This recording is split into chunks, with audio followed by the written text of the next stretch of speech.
Hello, and welcome to Sleep on This, a podcast for thinkers who like to fall asleep wondering. Tonight, we're going to explore something quietly profound. It lives at the heart of how machines understand language, but it also reveals something about how we make sense of the world ourselves. The topic is embeddings, but this won't be a tech tutorial. This is a bedtime story, a slow unraveling of ideas, a walk through maps and memories where numbers try to hold meaning, and meaning becomes something we can measure. So, settle in. Let your body soften. Let your mind slow down. And let's begin. Imagine waking up in a world where you don't recognize a single word. Someone hands you a book, but every page is filled with symbols you've never seen. Not foreign, alien. You flip through them slowly, trying to guess. But nothing sticks.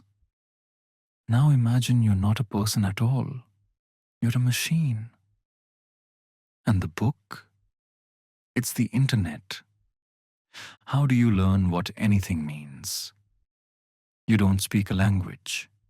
You don't feel emotion. You have no memory of childhood, or faces, or stories. You only have patterns, data, repetition. And from those patterns, somehow, something begins to take shape.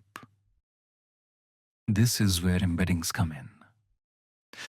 An embedding is not a definition, it's not a sentence or a summary. It's a position, a location, a point. Let's slow it down. A word embedding is what you get when a machine takes a word, and instead of treating it like a symbol or sound, it looks at every time that word appears and builds a kind of map from those patterns.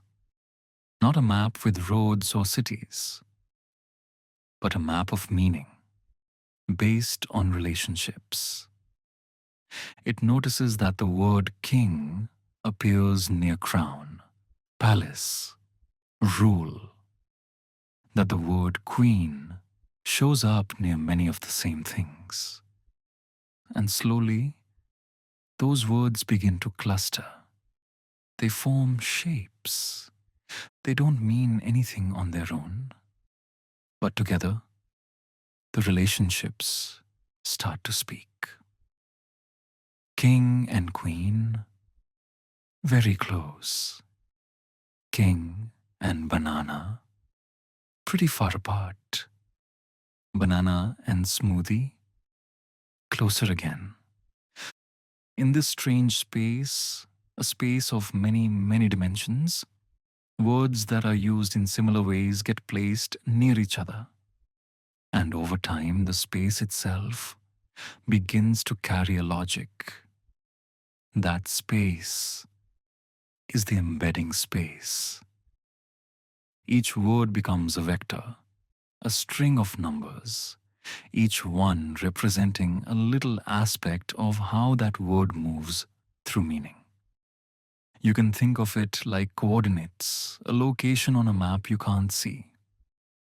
Thousands of numbers, thousands of directions, and yet, from this sea of numbers, comes something strangely human. Let's step back. How do you know what a chair is? You didn't memorize a definition. You know because you've seen chairs, sat in them, pulled them out at noisy dinner tables. You've built your own mental embedding, a soft shape in your memory, a mix of function, form, and feeling. And maybe even more, your grandma's chair, the creak of wood, a sense of safety. Machines don't have that, but they build something similar from patterns in language. If freedom often shows up near liberty, and chains near oppression. The machine starts to learn something. Not feelings, not ethics, but structure. It learns where those ideas live and how they move together. Here's a little thought experiment. Imagine a space where every word is a floating point, and imagine you're flying through it. You pass doctor, and close by, you see nurse, hospital, patient. You drift further, and you find teacher with classroom, student, homework, orbiting around it. You keep going. Sun leads you to light, heat, planet.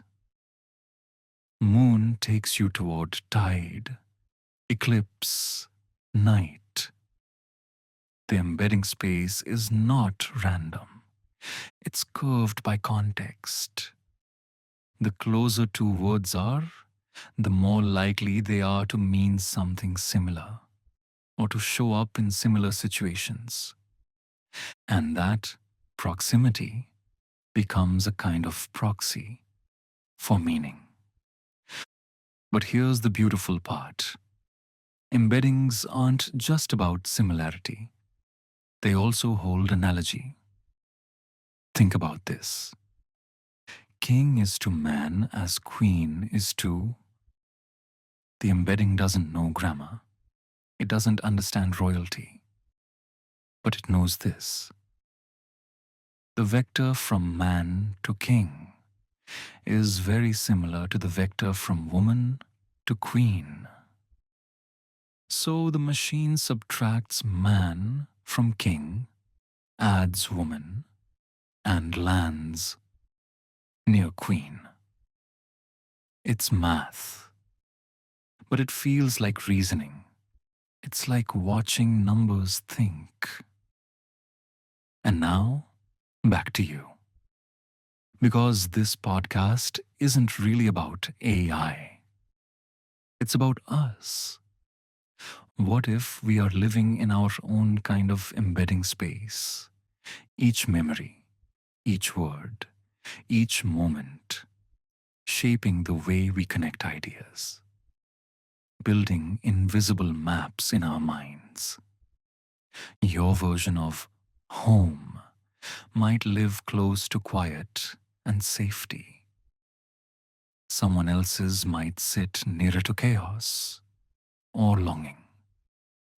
The words we use are shaped by where we've been. And when we speak to each other, we're not just exchanging language.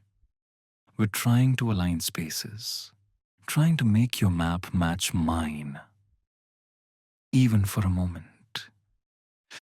There's something tender about that. Because when machines build embeddings, they aren't learning like we do. They aren't conscious.